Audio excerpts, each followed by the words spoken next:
আজকে আমরা bangle sellers থেকে যতগুলো এমসিকিউ আমরা করেছিলাম সেগুলো একবার ঝালিয়ে নেব। মানে এমসিকিউগুলো যতগুলো করেছিলাম সেগুলো সব আরও একবার ভালো করে বুঝে নেব। তো চলো শুরু করা যাক। দেখো, first question, who wrote the poem the bangle sellers? Who wrote the poem the bangle sellers? কে ব্যাঙ্গেল সেলার্স কবিতাটি লিখেছেন? তো ব্যাঙ্গেল সেলার্স কবিতাটি লিখেছেন সরোজিনী নাইডু। ঠিক আছে, এমনি করে করে সমস্ত কবিতার প্রশ্নগুলো, সমস্ত কবিতার ওই লেখক বা লেখিকার নামগুলো একটু মনে রাখবে। ঠিক আছে, next, the poem the bangle sellers is taken from, মানে ব্যাঙ্গেল সেলার্স কবিতাটা কোথা থেকে নেওয়া হয়েছে? ব্যাঙ্গেল সেলার্স কবিতাটা নেওয়া হয়েছে দ্য বার্ড অফ টাইম থেকে। চলে আসছে প্রশ্ন নম্বর 3, the main theme of the poem the bangle sellers is. The main theme মানে কি? মেন থিম মানে হলো মূল বিষয়বস্তু। মূল বিষয়বস্তুটা কি এই ব্যাঙ্গেল সেলার্স কবিতা? তো এটার মূল বিষয়বস্তু হলো celebration of Indian ওমেনহুড। Celebration of Indian ওমেনহুড মানে কি? ভারতীয় নারীত্বের উদযাপন। ঠিক আছে, চলে এসো পরের প্রশ্ন।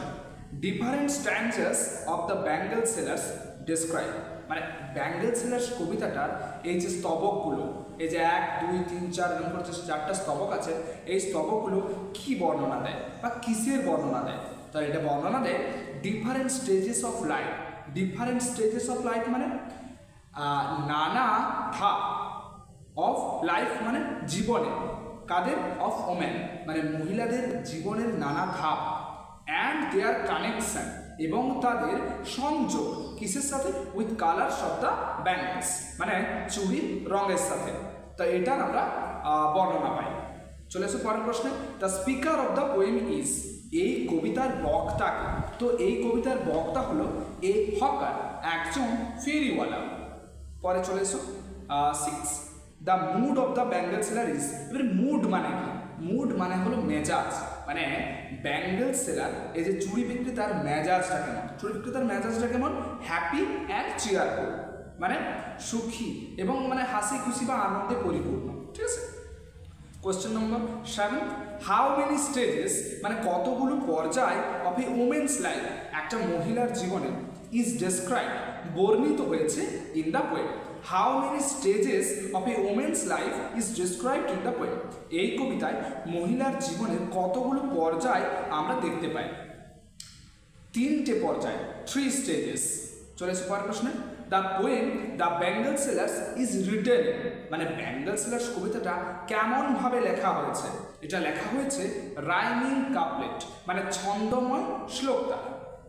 পরের প্রশ্ন, where are the speakers in the bangle sellers going to, মানে এই যে বক্তা, ঠিক আছে, ব্যাঙ্গেল সেলার্স এই কবিতাটার বক্তা যাচ্ছে কোথায়? বক্তা যাচ্ছে এ টেম্পল ফেয়ার। ঠিক আছে, এ টেম্পল ফেয়ার একটা মন্দিরের মেলা।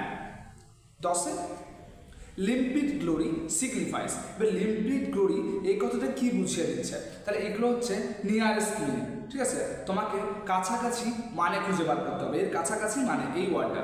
লিম্পিড গ্লোরি মানে হলো স্বচ্ছ মহিমা। তাহলে এর ওয়ার্ডটার অ্যাকচুয়াল মানে কোন ওয়ার্ডটা দ্বারা আমরা বুঝতে পারবো? Transparent beauty.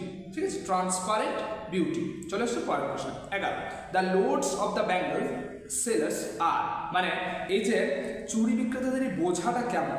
চুড়ি বিক্রেতাদের বোঝাটা কেমন হবে? চকচকে হবে চুড়ি, তাই না? তাহলে গ্লিটারিং। চলে এসো পরের প্রশ্নে। The fair will take place near, মানে ফেয়ার এই মেলাটা কোথায় হচ্ছে বা কোন জায়গার কাছে হচ্ছে? না, টেম্পল একটা মন্দিরের কাছে।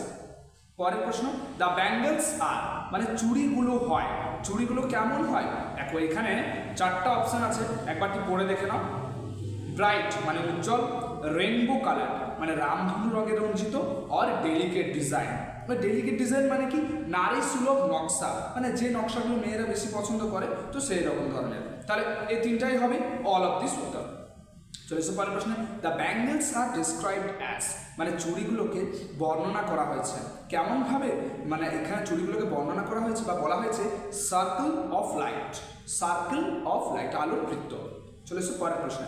The bangles are token of, ঠিক আছে, মানে চুড়িগুলো টোকেন। আচ্ছা, টোকেন মানেটা জানো? টোকেন মানে হচ্ছে প্রতীক বা চিহ্ন। চুড়িগুলো কিসের প্রতীক বা কিসের চিহ্ন?